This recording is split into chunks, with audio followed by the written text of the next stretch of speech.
Good morning and welcome back to Miniature Monday here on Gaming with ADHD. Today we're taking a second look at the miniatures from the Battletech A Game of Armored Combat box set.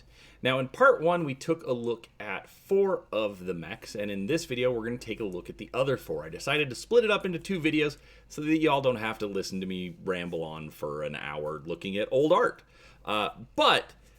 I do appreciate you coming. Basically what we're going to do is we're going to take a look at the art that's been used for these different battle mechs over the last 35 years and compare how it was when they were originally released versus the art that's used in what I'm calling the Ill Clan art. It does come from some different sources, but for the most part you find it in the Ill Clan recognition guides. So, before we get started, do make sure you're subscribed to the channel. I do try to put out a few videos each week, and while not every video is about Battletech, it is one of my favorites, and so it does show up in the rotation quite frequently.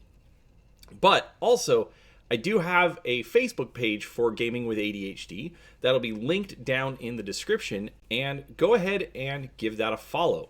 That way, when I post new videos, I'll also be sharing it there, so that way you know when new content has been released. So, with that said, let's go ahead and take a look at our first miniature, which is the Thunderbolt. Now, this is one of my favorite mechs. I can't tell you exactly why, I just really like this mech. It's a beast of a workhorse. It's unique in that it has the off-center cockpit that you can see right here. The large LRM, which I suppose is supposed to be a 10, although there are only 9 missile tubes in it. The 3 lasers in the torso, and the large laser on the right arm. Now this is one of the unseen mechs, so it's going to change quite dramatically over its lifespan. But I did have the original miniature when I was a kid, and honestly, I've always liked it. This is one of the better pieces of art from the 3025 tech readout. As you can see, it is one of the cleaner ones. It doesn't have a lot of the drafting lines still on the mech, but it does look a little rough. It is, from the first technical readout, so that's not surprising, but it is a nice looking mech regardless. Now, I wanted to show this one off. This is from the original camo specs. It was a small booklet that was printed in color. Most of the books at the time had no color plates in them at all. Sometimes you would see like a couple of pages put in that would have maps of the galaxy or different characters, uniforms, things like that. So you did see some color plates, but for the most part, all of the mechs were in black and white. And so camo specs let you see different art for the mechs, where it would then have different color schemes. So this obviously being a Merrick one with purple, although I do forget which unit specifically. But regardless, it is nice to see those. Now in 3050 we got this version. Obviously much cleaner, but still very accurate to the original piece of art. I think it does hold its proportions a little bit better. This is probably the art that the miniature that I had was based on, although let's be honest, those molds got used a lot, so probably not. But regardless, it's a good piece of art, totally keeps the original spirit of the art, and just gives it a little bit new posing and just a different perspective. Now this is the Project Phoenix Thunderbolt, and I don't like it at all. They shifted the cockpit from the right to the left. They still have the large laser on the arm, which I'll be honest, I actually prefer in the underslung configuration as opposed to being on the outside of the forearm. But it does lose its traditional shoulder-mounted missile pod and the I don't know. It just loses it. I'm not a fan of this version of the Thunderbolt. Now, they did use this in the MechWarrior MechWarrior Clicks game, so it did show up in some forms as well, but again, not really my favorite. Now, we had this in the 3085 book. It's keeping along with the Project Phoenix stylings, but it does reintroduce the shoulder-mounted missile pod, even though in my head it's on the wrong shoulder, and then upgrades some of the lasers in this side, or in the torso, and giving us a new design in the laser and the arm. But then we get to the Ill Clan version of the mech, and I absolutely adore this version. It's a lot bulkier, it's a lot beefier. It does return to the forearm mounted laser, but it then has the medium lasers in the torso, which I like the offset configuration that they have there. And then the more accurate missile pod on the shoulder, which has been upgraded to an LRM-15. I really, really like how this mech turned out. I did paint mine already, so I had a lot of fun with it. I'll be honest, I forget which version I painted it as, because mine are all across the board. But overall, it painted up very well, and it was a nice mech to work with. So I really enjoyed the Thunderbolt. It is still one of my favorite mechs, and I absolutely love what they did with it. All right, let's go to the next one. All right, next up we have the Wolverine. Now, the Wolverine is, again, an unseen mech, so it's going to change a lot as well. And this original style, nothing exciting about it to me. I do think this little turret module here is a little strange, but overall, it's pretty good. I believe this is another Crusher Joe mech, although I am probably wrong on that, so please do forgive me. But overall, it's been around since 3025, and it's just a solid workhorse. Mech workhorse piece of art. I forgot about the camo specs. So we got this version of camo specs for a Steiner mech. I know it's Steiner, I forget which one.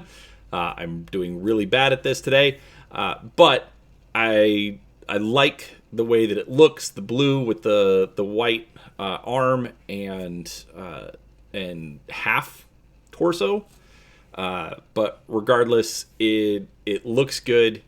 It was one of those few examples of painted mechs that you got in those early days. Now in 3050 we got this version. This one again gets unfortunately some of those misplaced perspectives. I don't know why we saw that so much back in those days, but it's not a bad piece of art. It's much more clean, but it's, I don't know, something just seems off. It still has that turret in the front, but it's not a bad piece of art. Definitely captures the original feel, but like I said, just not the best.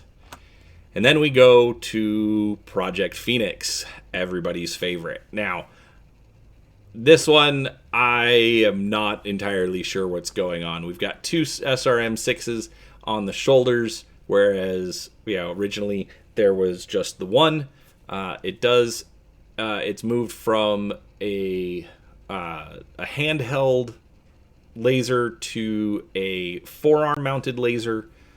And it honestly just looks completely different. It still has the antenna on the head, so there's that. But honestly, this looks like a completely different mech. I don't think the artist did a good job trying to keep that original styling and just modernize it. We then got this one in 3085, and this looks even more different. You still have your forearm mounted gun, but I don't know. This one I actually think looks more like an anime mech that it originally came from, but something just seems off. It no longer has actually, I guess that would be the turret right there, which I still don't get, and luckily appears to have finally gone away in the Ill Clan version. But let's go ahead and take a look at that. So here's the Ill Clan version, and honestly, I absolutely love this one. So obviously they kept the forearm mounted gun, which in this configuration I actually think is a benefit. It's clearly an autocannon of type, and so you've got your ammunition magazine here on the side. I really like the look of that. You've got laser in the torso and the SRM on the shoulder.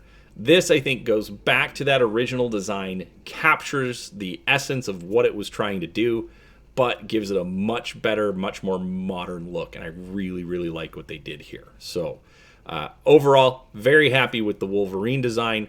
I've ended up with like 3 or 4 of these that I had to paint, and I actually enjoyed painting every single one of them. I just feel like I had a lot, like 3 or 4 of them, which I don't have of any other mechs. So regardless, I think I'm done painting Wolverines, but let's move on to the next one.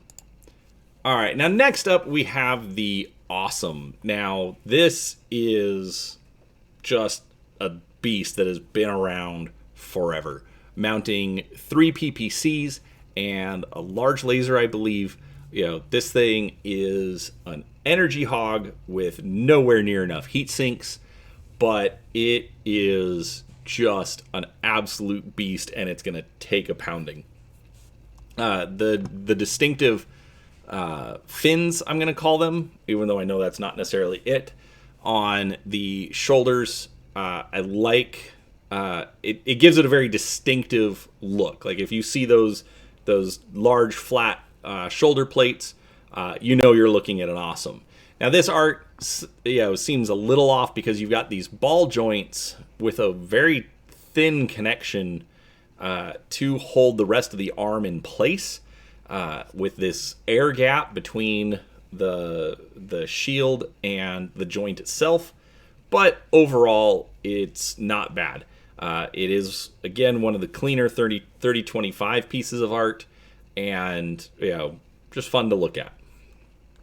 Now next, we got our camo specs version. Now this, I'm sorry, I think the artist kind of failed on that, and I feel bad for saying it. I am not an artist. I have very little skill at drawing, but I will give him one thing. The Awesome was known for having its, we'll call it a chrome finish, and the fact that he tried to capture that here, where you have the browns down towards the bottom, reflecting the ground, and the blues at the top reflecting the sky. I think that is a fantastic touch. It's a really, really good looking piece of art, or as far as the coloring goes, even if the art itself isn't necessarily the best. That was not what I wanted to do. All right, we then have the 3050 version of the mech, and while it still has these thin connections for the shoulders, I think it cleans it up a bit, even though it ends up actually making it look a lot blockier than it does in the original piece of art.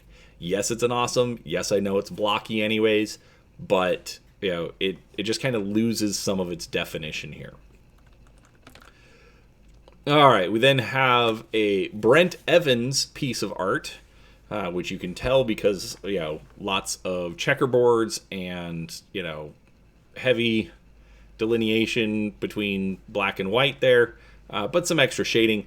He also catches a lot of action on it, and I think this is a really good piece of art. Kind of adds some more definition to the Awesome itself, as opposed to the 3050 version where you have the much blockier look to it. It adds these, higher shoulders, which it's known for, bringing the cockpit farther down. Overall, not a bad piece of art. And then we go to the Ill Clan version. And honestly, this miniature and this piece of art, I absolutely love them. I decided to paint mine in a Comstar of, I want to say it's Cameron St. Jamice from the Legend sourcebook. And so it's white with gold trim, and it looks, it looks good for my standards. I don't paint that well, but I did enjoy getting that one painted up, and it just looks bold and striking on the battlefield in all white. But overall, I like how they did this. There's a lot more definition within the torso. Not as sharp an incline on the shoulders, but then they also, in my opinion, fixed these shoulder joints. It's not held on by that thin little bracket, we'll call it. But it still kind of keeps the look and the feel, especially by keeping the armor plate pauldrons, or I'm probably using all of the wrong words, but regardless, I like it. It's a good mech. It paints up well.